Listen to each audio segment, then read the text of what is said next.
Welcome to CLNS Media.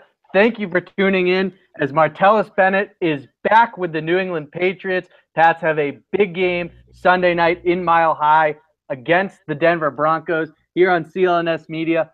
Patriots Roundtable, latest edition. We are going to be breaking all of that down on the online leading provider of Patriots audio-visual coverage. And by we, I mean myself, Bobby Kravitsky, who you can find on Twitter at Bobby_K91. And the better voice coming through your speakers is none other than Alex Barth. Alex, why don't you tell the people at home where they can find you on Twitter?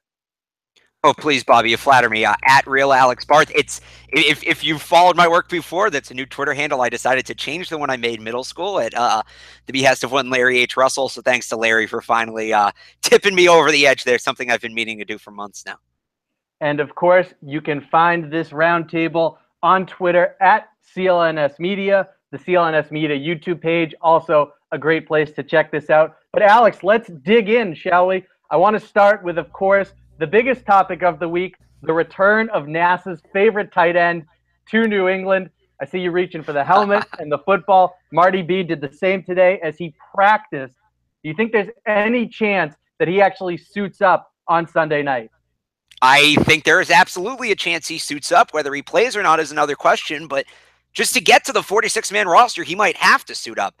Look, this guy, I love Martellus Bennett. I really do. He's such an old-school football player, and a big part of it is his toughness. He was playing last year with a severely damaged ankle. I don't think it was broken, but it was probably everything but. He had the chronic shoulder injury. That's what he's still dealing with now. He had elbow issues. He played through all of it. It takes a lot to keep this guy off the field. A lot. And I think at the very least, he will be in uniform on Sunday night, just because we found out a couple hours ago, the beat writers had it out. Malcolm Brown's inactive. Chris Hogan, who was there? Marcus Cannon is out. So at the very least, just to get the required number in uniform, Martellus Bennett might have to suit up. I think he might play a little bit. I do. And we'll get into how he fits in, where, when he fits in as the show goes on. But I think he'll be right back in the fold of things. Yeah. You know, Alex, it's interesting because I hate to play the role of Debbie Downer here. I'm certainly not ruling out Martellus Bennett jumping right back into the mix and suiting up Sunday night. However, I think that it might be in his best interest and the team's best interest not to play him this week. He's dealing with a torn rotator cuff. So any week he can get off helps the situation. He's had a bit of rest in Green Bay recently between the bye week and missing a game. So I feel like a third week off could really benefit him in the long run. I recognize that it's a torn rotator cuff, so 3 weeks only does so much good. But nonetheless, I think it's better for him than it would be to just throw him into the fire right away, regardless of what his comfort level with Tom Brady is or his understanding of the Patriots playbook. I don't know. First of all, it's one of these injuries. We don't know how torn it is, and there's varying degrees. If it's a slight tear, guys play with that all the time. Not saying it's easy, but it happens. All the way up to a full tear, I think he would already be on IR. The Packers would have IR'd him right away. So I don't think it's to that extent. I think they need him. I think there are things he could add to this offense that they don't have. And if he's going to make them a better football team, Belichick will put him up there.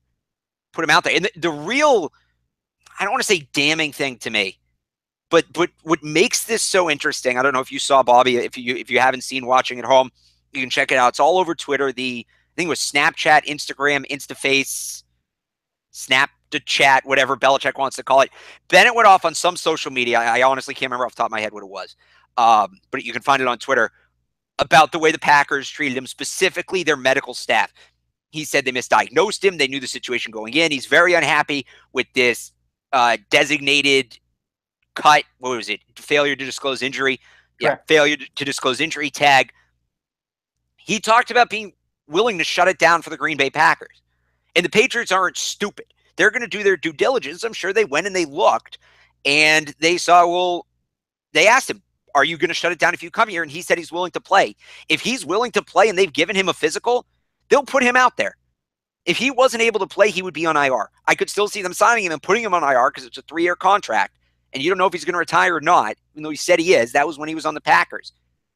He's here. He was practicing. Their intent is to play him as soon as possible. And I think there's a better chance that he plays this week and then maybe takes next week off. They save him the physical wear and tear of having to take a trip to Mexico City and go to that elevation and sit on that plane ride. I think it may be that he plays this week against the Broncos and takes next week off against the Raiders. That's where I see the rest maybe coming if they have to give it to him. Alex, I hear what you're saying. I think if anything, he plays in both games. I'm just not sure it's in the team's best interest to throw him into the fight. Bobby, you just went out there. Just going to let you know, I think you just hit something. I heard a bump and you went out. See if you can undo that. All right, you're still out there. Well, Bobby figures that out. Keep trying. I heard a click. I think you hit mute or something.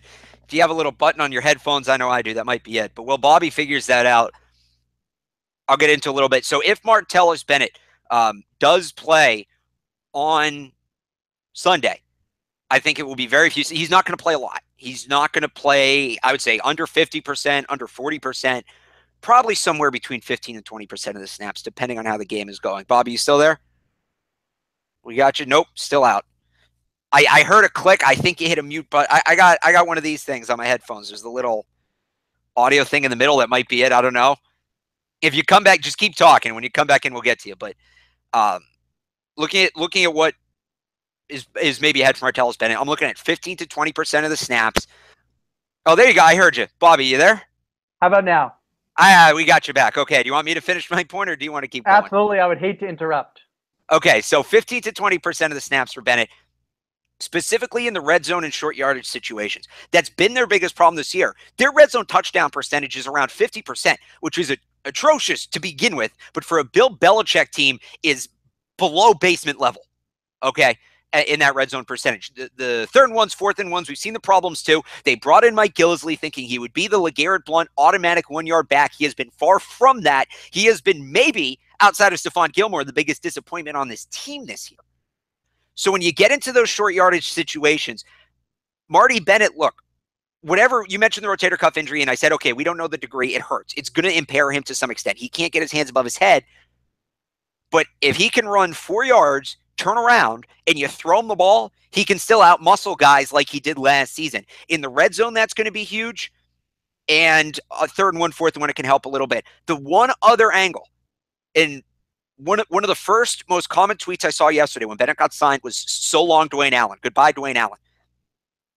And yes, Dwayne Allen, let me take back what I said about Mike Gillislee. Biggest disappointment on the offense has been Dwayne Allen. The guy's got brick hands. He can't really run a route. He's a decent blocker, which Bennett also is. And with Marcus Cannon out, he will be a major beneficiary helping them in the blocking game, in the run game. But let me throw this at you here, a hypothetical formation. I love to do this with the Patriots because they get so creative with their formations. I love to be hypothetical about it. If you go out there with Rob Gronkowski, Martellus Bennett, Dwayne Allen, a running back, whoever, and then a receiver, whoever, let's say Cooks, let's say Dion Lewis and Brandon Cooks, you have to account for Rob Gronkowski, probably with a double. You have to account for Brandon Cooks, probably with a double. Regardless of the injury, you have to keep an eye on Martellus Bennett. You've got to put a decent cover guy on Martellus Bennett. He was the Packers' second leading receiver when he left the team, even missing the last couple of games. Dwayne Allen's going to get some chances, maybe in this game, if they go with a 3 tight end look, to be wide open. And remember a couple years ago when the Patriots signed Steven Jackson? Now, Jackson wasn't ready to go physically, but teams didn't know how to account for him, so they put more pressure on him than they should, and that's just Bill Belichick's reputation of, okay, he brought this guy in, there must be something there. And if he can do the same thing with Bennett, he's going to give either Dwayne Allen or maybe Hollister's the guy, a 3rd tight end and 3 tight end sets, wide open looks. So, some people are saying this could be the end for Dwayne Allen. I wouldn't be shocked. I'd be mildly surprised. I wouldn't be shocked if the addition of Martellus Bennett leads to Dwayne Allen going off on Sunday night.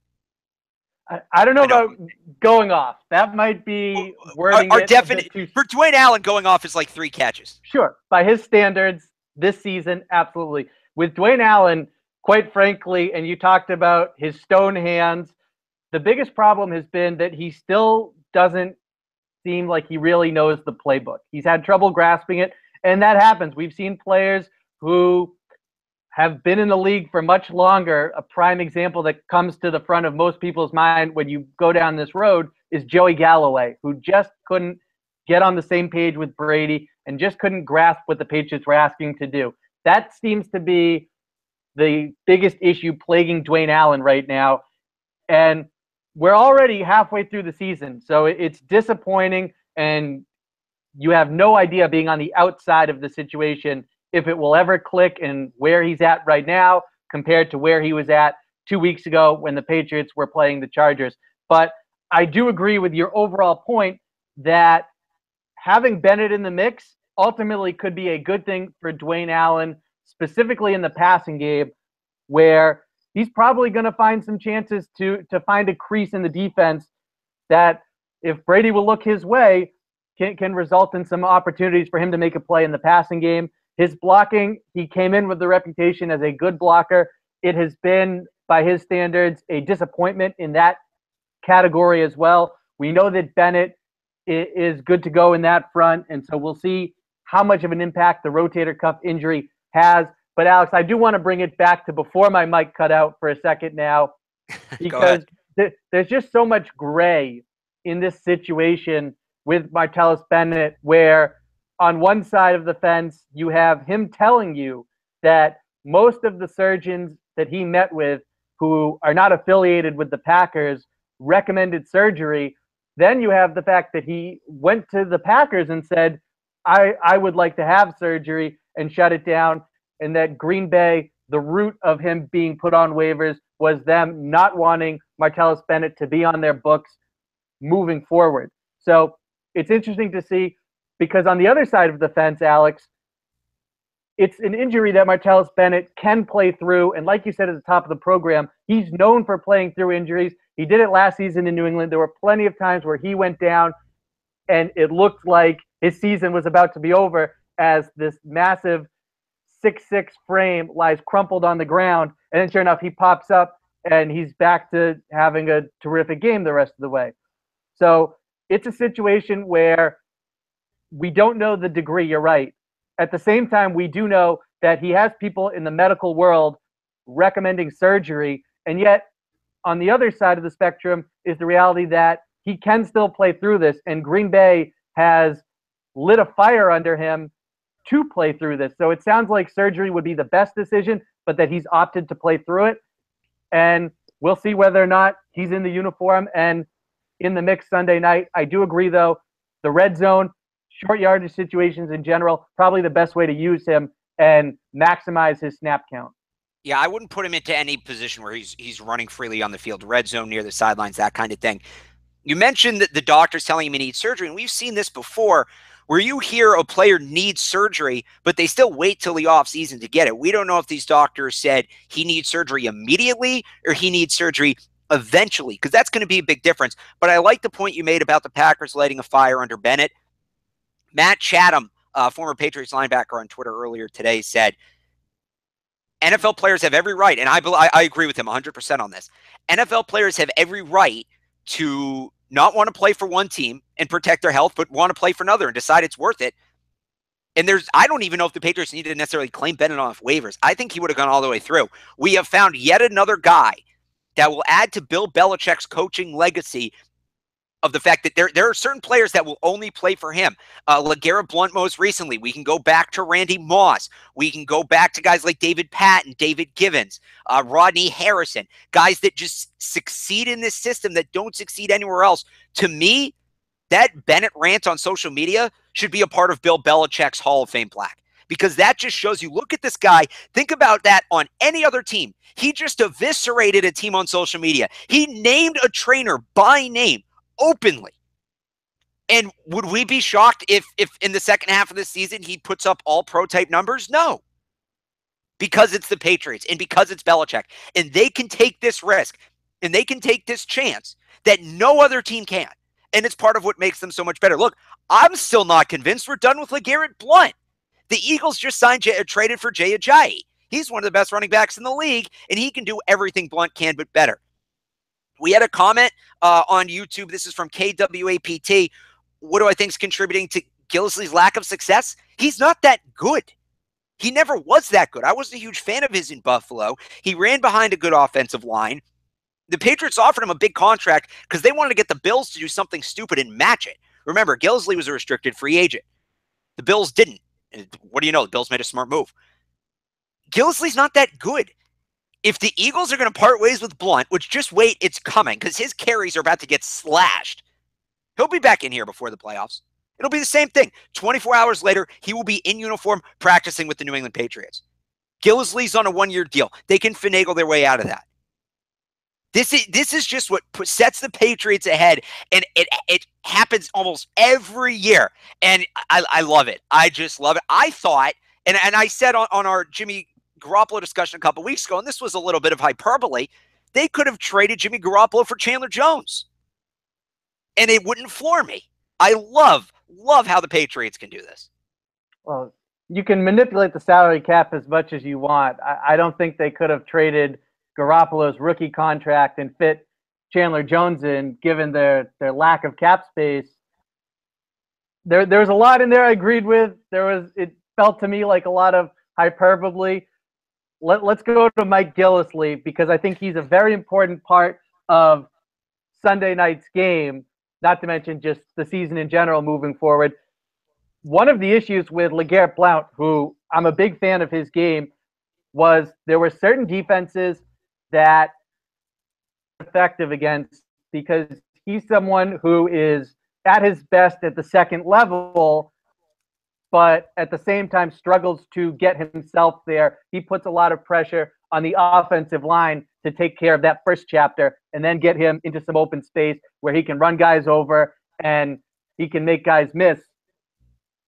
Mike Gillislee, who, whether you like him or not, he thrives with yards after contact, at least typically. Going into the season, it's been frustrating that it seems like someone gets a pinky onto his shoestring and he goes down, but he's typically known for being someone who bounces off defenders. This is a game where they need Mike Gillislee to get going. Yes, they have the quick, shifty, elusive back in Dion Lewis, who really has become the lead back, Alex, but they're going to want to be able to add that element of power against the Denver Broncos front seven, and that's where they need Mike Gillislee.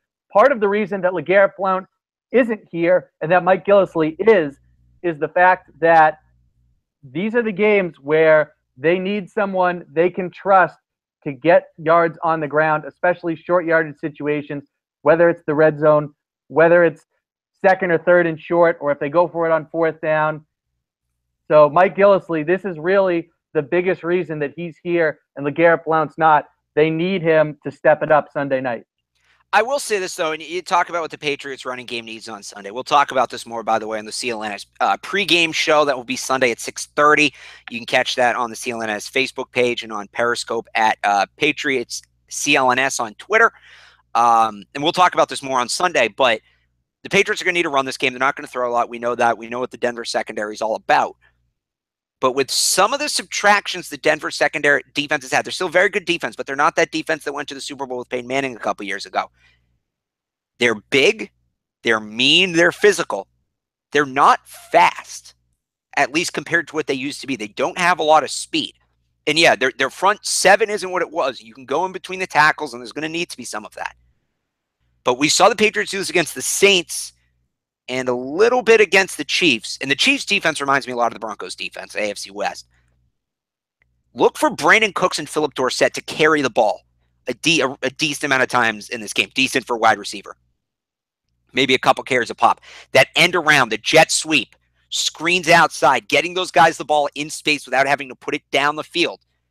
The Patriots' running game could exist just as much in end arounds as it could as going between the tackles. And, I won't stop there. Line Dion Lewis up in the slot, James White up in the slot, sweep the ball around the end to them. To me, you want to get your speedsters in the open field against this Broncos defense. So, Gillislee will play a part, and if they get up, it's going to be all him. I want to see a couple carries for Brandon Cooks. I want to see a couple carries for Philip Dorsett. If he's up to it, hand the ball off to Martellus Bennett. The Patriots had a tight end who we won't name, who they used to love to line up in the backfield and hand the ball off to or pitch it out to. His shoulder's hurting. His legs are fine as far as we know. Get these playmakers the ball in space and see what happens. Bennett's kind of an extreme case. If he was healthy, I'd be saying it. He's not, so don't quote me on that one. But Brandon Cooks, Philip Dorsett, Dion Lewis, James White, those 4 guys, get those guys the ball by any means necessary, not just slants over the middle, because that's how they're going to get hurt. Working Aqib Talib, we know what a cheap shot artist he is. But if you hand them the ball behind the line of scrimmage, Talib doesn't have a chance for those shots. And almost as important as coming out with the win, given what the Broncos have done to the Patriots. We know the history. Wes Welker, Rob Gronkowski, and go on. And TJ Ward's not there anymore, but we'll still talk about it. 1, get the win. 1B, don't get cheap shotted, come out healthy. Look, that's always the top priority is win the game, come out healthy. Well, I will say the health thing even more this week than some other weeks, just because of the way the Broncos defense plays. You need to put that extra emphasis on it. Sure. And I think you touched on a point there. Look, I'm not in favor of using Martellus Bennett on a jet sweep. I don't think that's the best way. Yeah, that was, I got caught up in the moment. That was a little extreme. I take that one back. But your general point speaks to what the Patriots' game plan has been against Denver with varying degrees of success for the last 2+ seasons. And that is the fact that Denver's linebackers are not great in coverage. And it's been even more exposed this season. So I think this is another game where the Patriots have been using their running backs more and more in the passing attack and to create more balance between the run and passing game for a lot of reasons, including preservation. I think this is another week where the running backs will be the focal point. They made it the focal point even in that Sunday Night Football loss to Brock Osweiler, where they tried repeatedly to hit Brandon Bolden on wheel routes down the field. God, don't remind me. It wasn't working. Now you have a much different stable. Bolden almost never gets in on offense. So you're looking at, we know the names, Gillislee, who doesn't factor in much as a passing back, but like I said, they need him to establish that power running game against Denver. And then you have the 3 backs who you do trust to make plays in the passing game in White, Lewis, and Burkhead. And I think you're going to see a lot of them. We already know how important they are to help Tom Brady identify the coverage. Now you've got mismatches you can create against linebackers who struggle in that capacity. So I think it's going to be interesting to see. And once again, I expect those backs to be a key to the game. Remember, Alex, a lot of those plays are pseudo run plays, if you will. So that's another factor there. And I think, like you said, those screen passes, mix in a few jet sweeps, anything to get the ball out of Brady's hands quickly and get it to receivers who are in position to make plays after the catch. I mentioned that the Broncos defense is very similar to the Chiefs, who the Patriots already saw. It's actually more similar to the Chargers, another AFC West team. And that was the game before the break. And we saw, I think, their top 2 leading receivers. I know White led them in catches. I think Lewis was second. So they went to the running back slot in that game, and we'll see something similar. And frankly, we'll probably see something similar in Mexico City as well with how they handle Khalil Mack. Yeah, I completely agree with that, Alex. And as far as, I'm sure there's going to be a lot of reaction to Marcus Cannon being out. What you're going to see first off is it's gone under the radar, but LaAdrian Waddle has had a pretty good season in spot duty. He got a start, or rather he came in when Cannon got hurt against the Chargers and played the bulk of that game and played pretty well. I think you can expect to see him get a lot of help against Von Miller, though, where he will have, whether it's a running back chipping, a tight end chipping, or a tight end, i.e. Martellus Bennett, Dwayne Allen, staying in and blocking Gronkowski at times too, just to help pace him as well.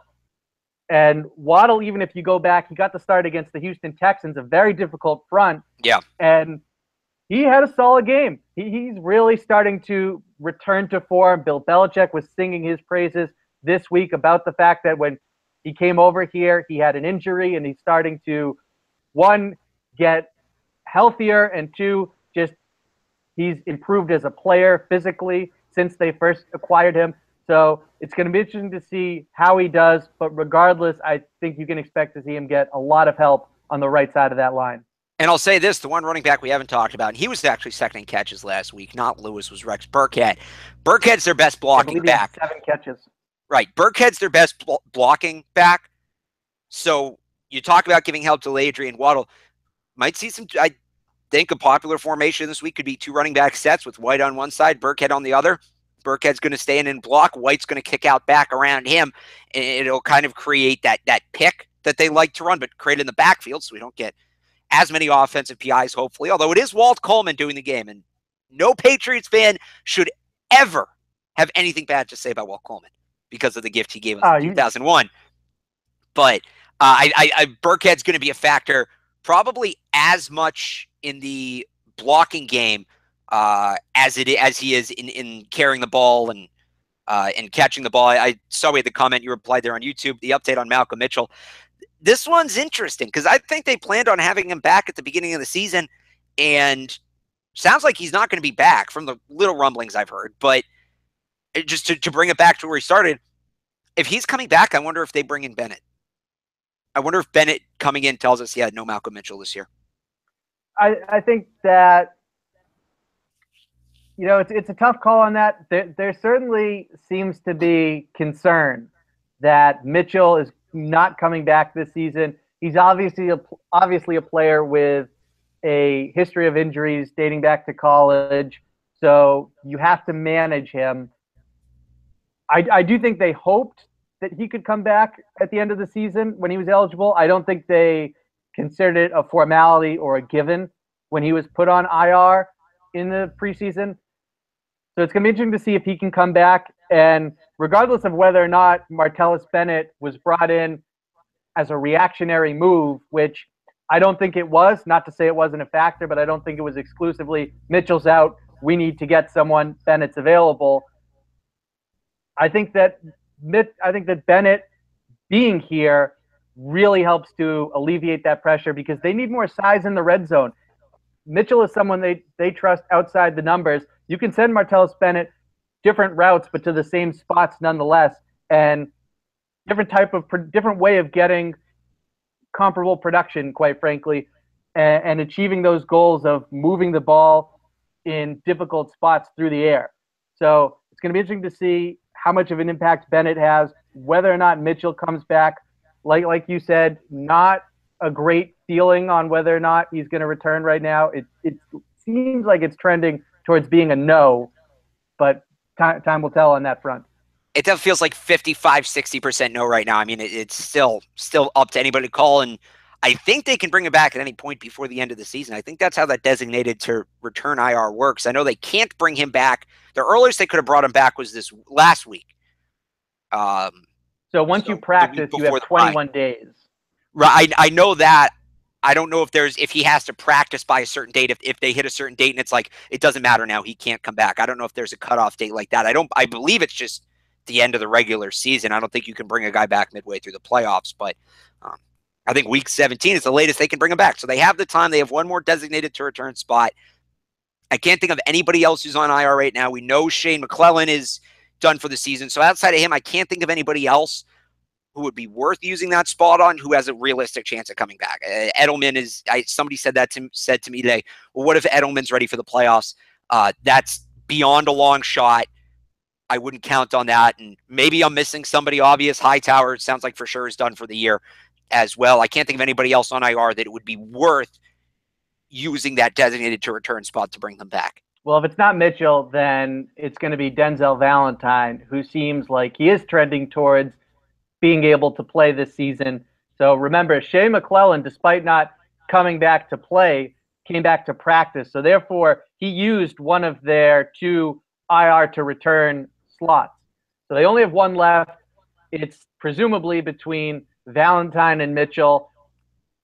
I think, especially with the signing of Ricky Jean-Francois, that they would prefer to use it on Malcolm Mitchell, but not sure that they're going to be able to. So we'll see what happens there. Alex, I want to segue over to the defense now, and then we'll wrap it up with our predictions.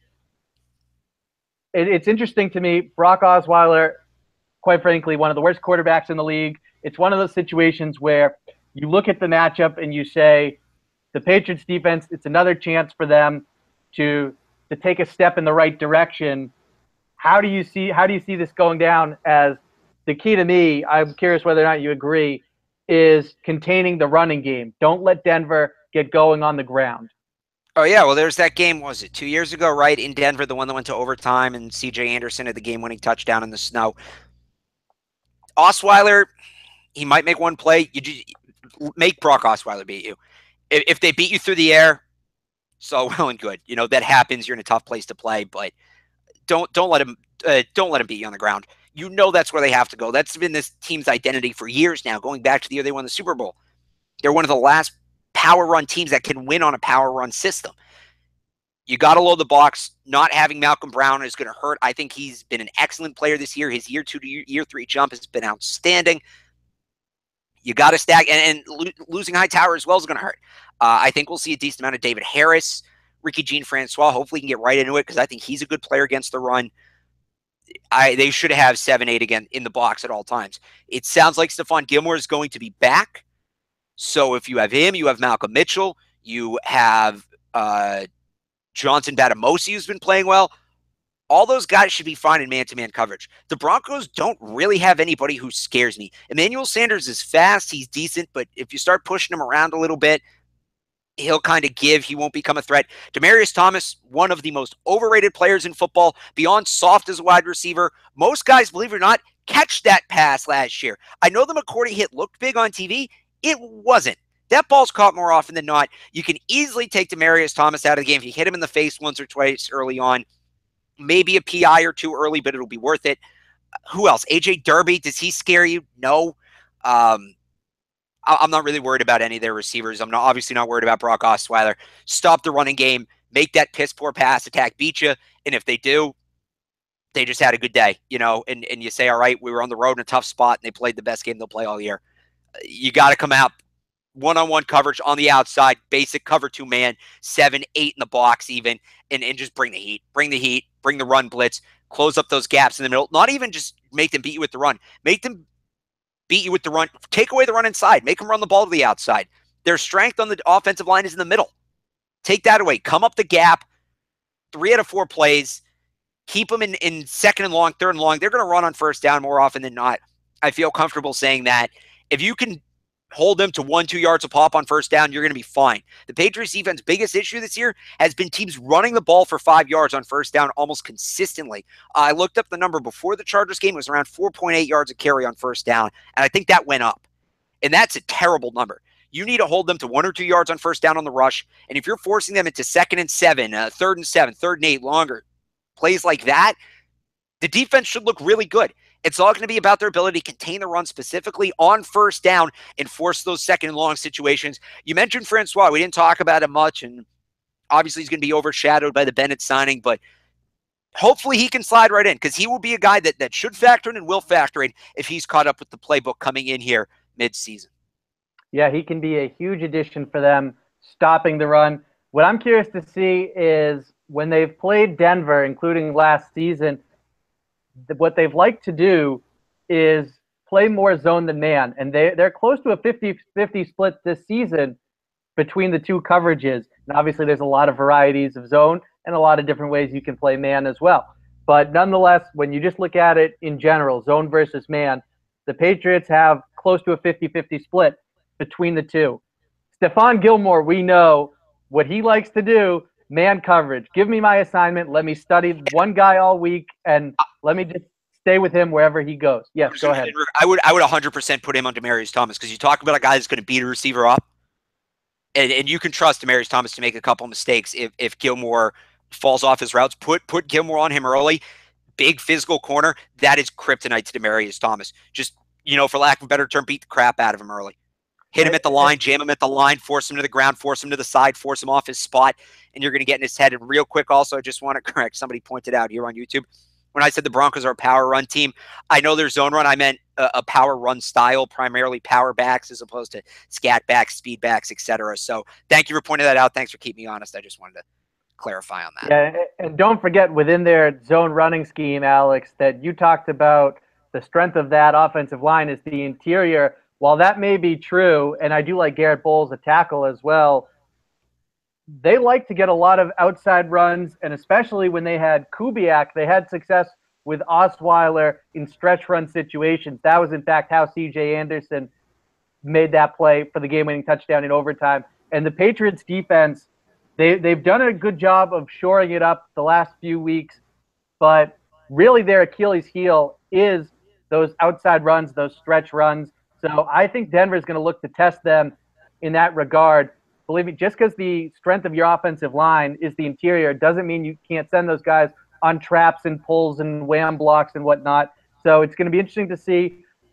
Now, New England's counter to that, you talked about loading the box, has typically been a five-man front with one linebacker back there. So David Harris, I thought he played pretty well in that capacity against the LA Chargers. See, I think you're going to get a lot of Kyle Van Noy in that Dante Hightower role on the side of the line there, playing that on-ball linebacker slot. It's going to be interesting to see how they defend the run game and contain those outside runs. It looks like you're dying to jump in. Yeah, sorry. Here, Al. I'm going to give you one more point as well. Okay, I know we got to wrap it up. I know we're like 15 minutes past where we're going to be, but come on. It's been 2 weeks. We need to talk football. Okay, so just to backtrack in my head here. So you mentioned the defensive set, and you started talking about the four-down linemen, and it just put names in my head. I would absolutely come out four-down linemen more often than not. Alan Branch is going to be a factor. He's been much better since his suspension, benching, whatever you want to call it. I think Loki, the guy that this could be a big game for, some people are going to jump at me for saying this, is Landon Roberts. Because Landon Roberts has not been great, but if there's one thing he can do, it's hit the hole hard.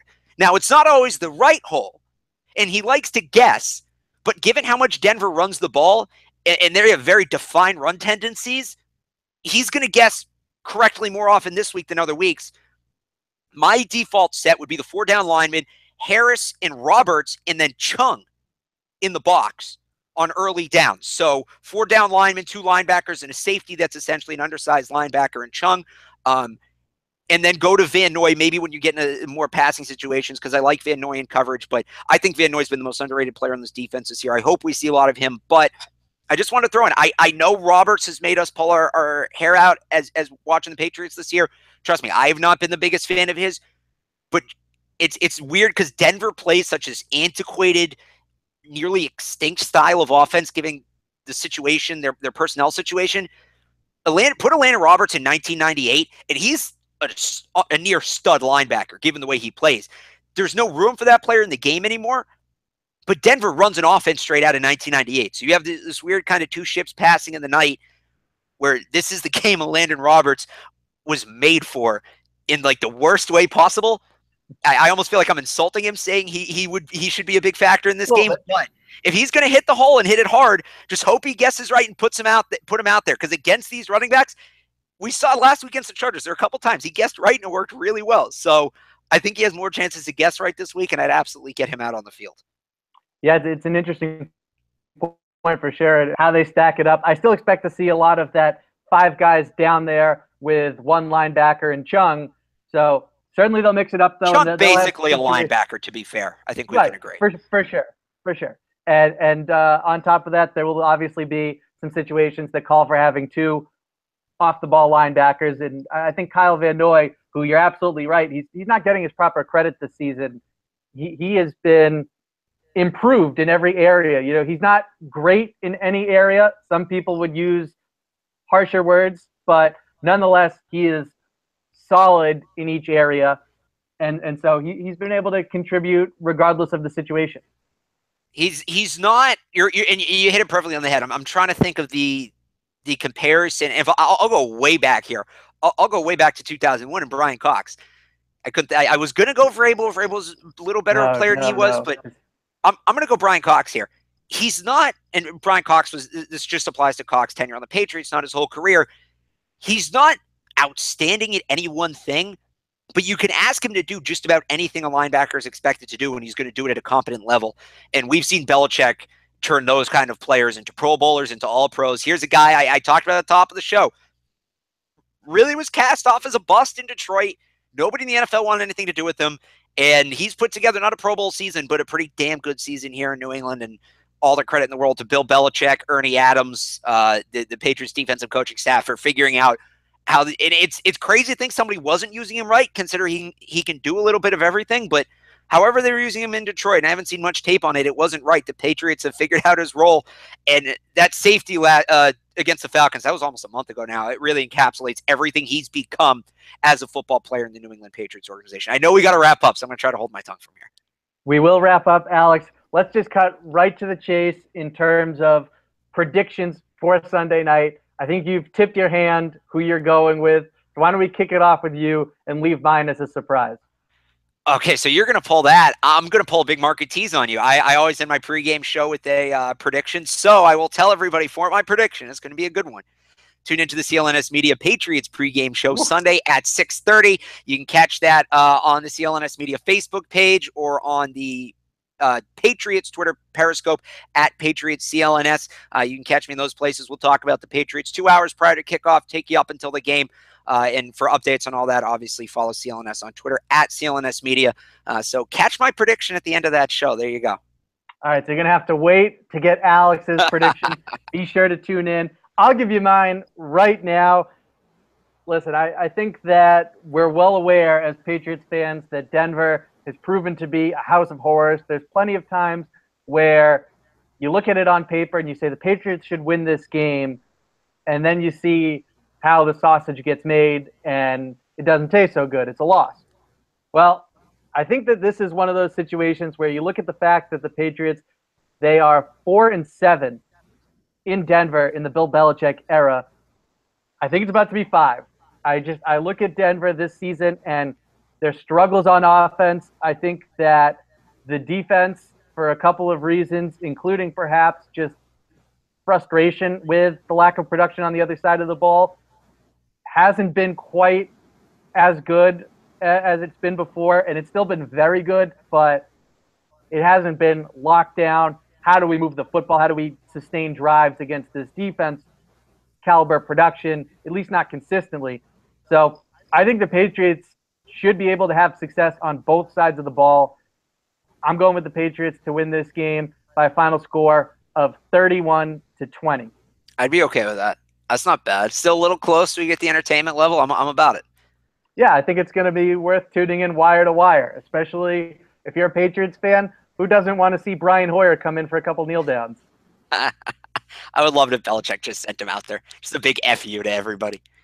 Yeah, he's the human victory cigar. Talk about Patriots coming back. Forget Bennett.